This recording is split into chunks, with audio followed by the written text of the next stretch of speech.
असं आहे, आता महायुतीचं सरकार आलं आहे. खरं तर आम्ही शरद पवार साहेब, उद्धव साहेब यांना विनंती करणार आहोत की तुम्ही कर्नाटकच्या मुख्यमंत्र्यांशी भेट घेऊन आम्हीही येतो आणि भेट घेऊन हा प्रश्न सोडवण्यासाठी त्यांनी महाराष्ट्रावरच्या ज्या गावांवर त्यांनी हक्क दाखवलाय तो हक्क त्यांनी सोडावा.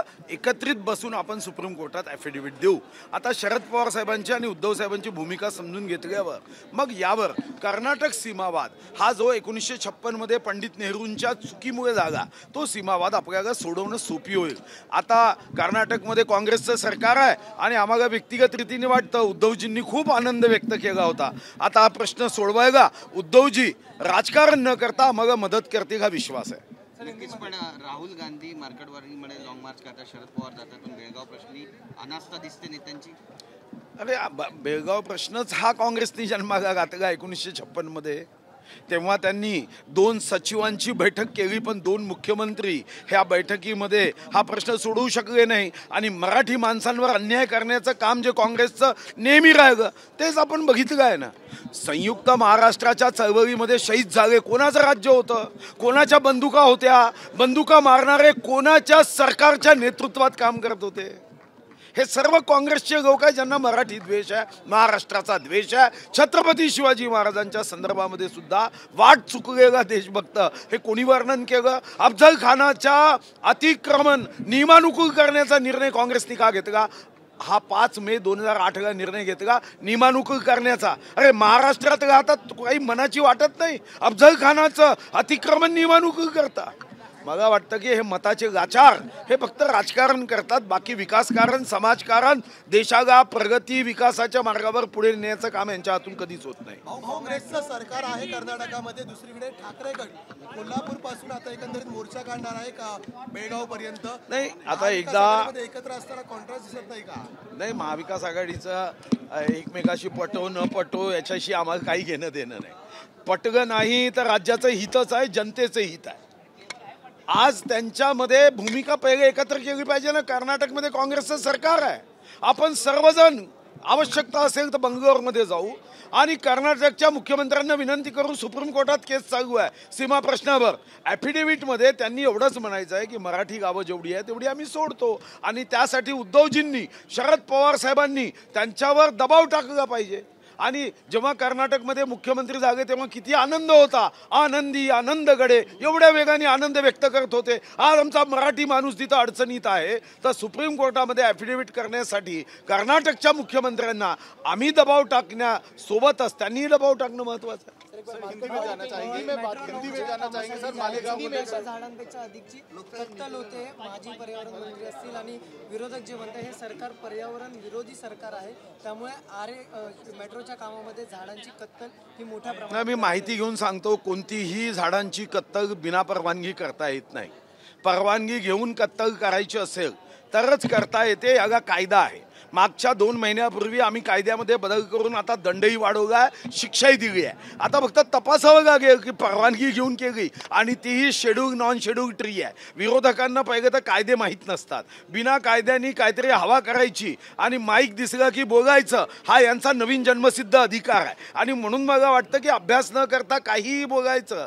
आता हम नहीं सुधरेंगे असं त्यांनी ठरवलं असेल तर जनता आत्ता 50च्या आत आणताय, पुढे त्याच्यापेक्षा आत आणेल तरी सुधारणार नाही. कारण असं म्हणतात काही लोक बदलतच नाही कधी.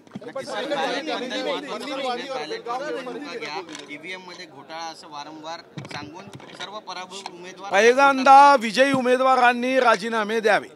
कर्नाटक सरकारने राजीनामा द्यावा, तेलंगणा सरकारने राजीनामा द्यावा, आमच्यासोबत निवडून आलेल्या झारखंड सरकारनेही राजीनामा द्यावा आणि वायनाड म्हणून आमच्या ताई आल्या त्यांनी राजीनामा द्यावा. फुकट गोष्टी करू नये. जिंकायचं ईव्हीएम मशीनवर आणि दोष ईव्हीएम मशीनवर द्यायचे. शेखचिल्ली सारखी कथा आहे. पराभूत झालेले जे उमेदवार आहेत ते थेट सुप्रीम कोर्टाची भाषा बोलतायत की ईव्हीएम बद्दल आम्ही सुप्रीम कोर्टात याचिका दाखल करू. नाही, प्रत्येकाच्या केसमध्ये 10,000 रुपये आम्ही देऊ लागेल.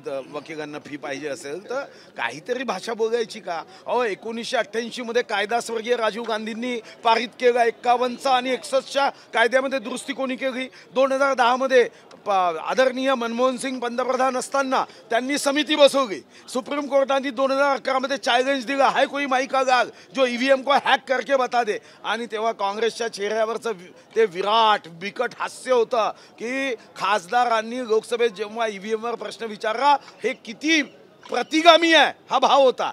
आणि आता तुम्ही अशा पद्धतीने ईव्हीएमवर शंका घेता. मग तुमच्या समितीने काय पेंड खाल्ली होती? तुमचीच समिती होती ना मनमोहन सिंगांची. तेव्हा सुप्रीम कोर्टामध्ये केस गेली, सुप्रीम कोर्टाने चॅलेंज दिला, है कोई माई का गाल. तेव्हा हे माई के गाल कुठे गेले होते? स्विस बँकेत गेले होते का विड्रॉ करायला किंवा डिपॉझिट करायला? काहीतरी बोलायचं, शंका निर्माण करायची, भ्रम निर्माण करायचं. आणि नाश्ता येईना अंगण वाकडं, धूल थी चेहरे पे, आयना साफ करते रे. कशाला करायचं? अरे करा ना, जनतेचं मन जिंकण्याचं राजकारण करा ना. तुम्ही अशा विषयांनी काय तुम्हाला वाटतं की भेद निर्माण करू, नरेटिव्ह सेट करू, खोटं बोलू आणि गोबेल सुद्धा त्याचा आत्मा म्हणे रिश्ते में हमारे बाप गत्ते आहे अशा पद्धतीने खोटं बोलता तुम्ही. ईव्हीएम मशीनचा जन्मच तुम्ही केला. पहिल्यांदा मग माफी मागा, भारत जोडो नाही, माफी मांगो यात्रा कन्याकुमारी ते काश्मीर पर्यंत का.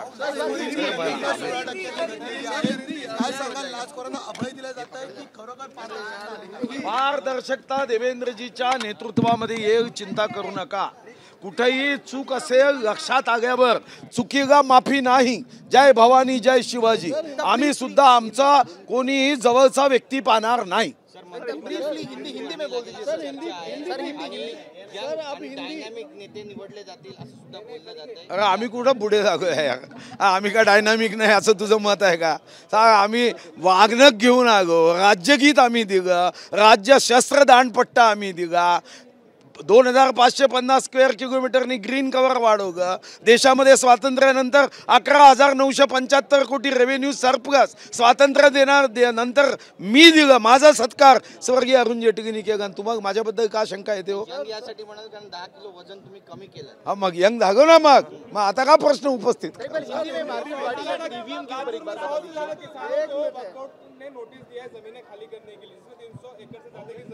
वक्फ बोर्ड ने या वन बोर्ड ने? नहीं, मुझे पता नहीं है.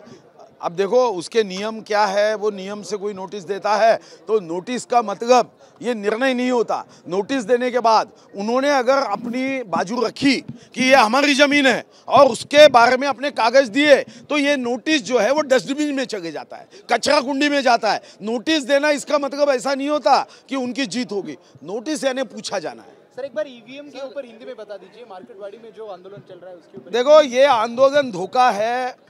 कार्यकर्ताओं के मन में नेताओं के बारे में शंका उपस्थित ना हो इसलिए धूल थी चेहरे पे, आईना साफ करते रहे. क्योंकि कार्यकर्ताओं के मन में ये शंका आ जाएगी कि ये नेता जो है इनकी एक्सपायरी डेट हो गई है, इनके नेतृत्व में हम जीत नहीं पाएंगे. इसलिए खुद की जो कमियां है वो ईवीएम पे डाली जा रही है. भाई साहब, ईवीएम मशीन का जनक कौन है? जन्म किसने दिया? 1988 में कानून किसने पास किया? 1951 1961 के कानून में बदलाव ये कांग्रेस ने, स्वर्गीय राजीव गांधी जी ने किया.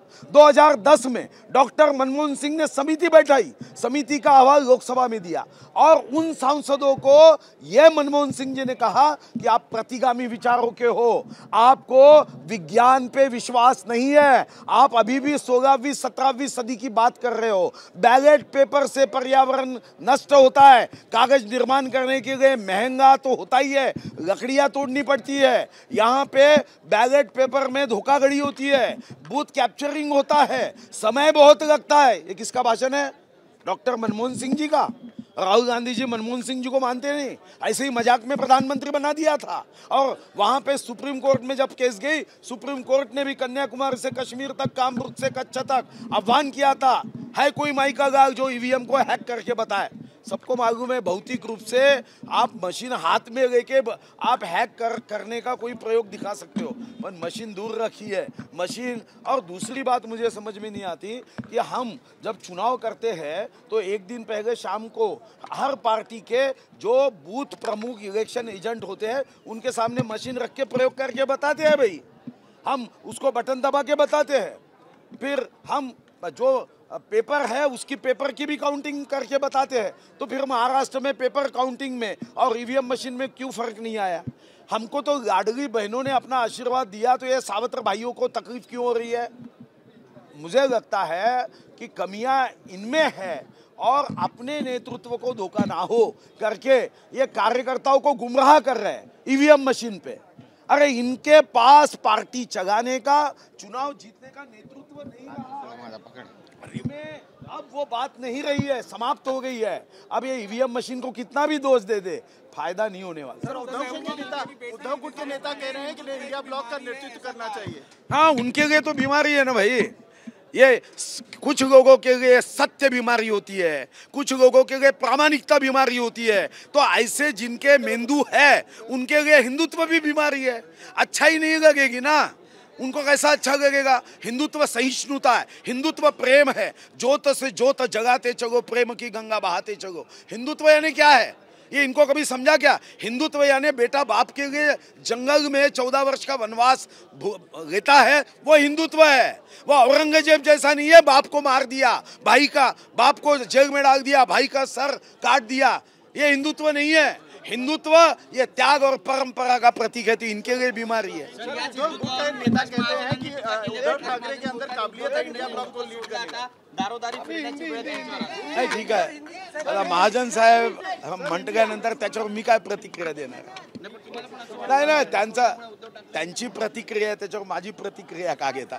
माझी प्रतिक्रिया माझ्याकडून घ्या। सर, इंडिया ब्लॉक का नेतृत्व करना चाहिए, ऐसा उद्धव गुट के नेता कह रहे हैं कि उद्धव ठाकरे को इंडिया ब्लॉक का नेतृत्व करना चाहिए, क्या कहेंगे? अच्छी बात है, फिर देश में भी ऐसे ही इच्छा जाएंगे। अच्छी बात है भैया, स्वागत है। उसके लिए अगर हमारे कुछ विधायकों के सिग्नेचर चाहिए तो दे देंगे।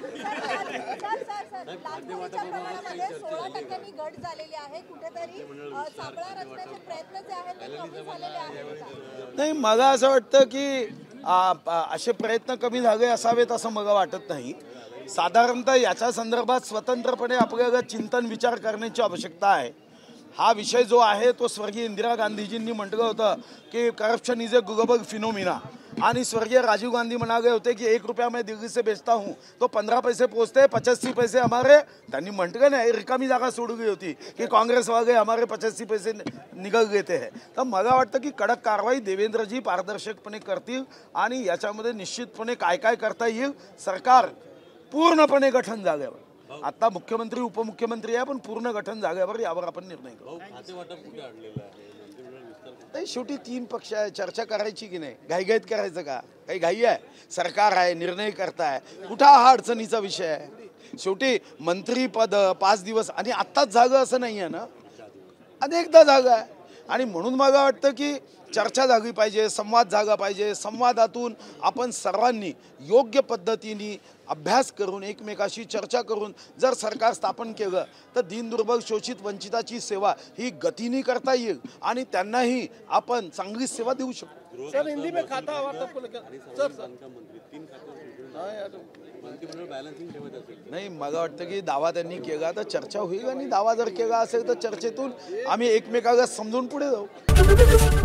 एबीपी माझा, उघडा डोळे बघा नीट।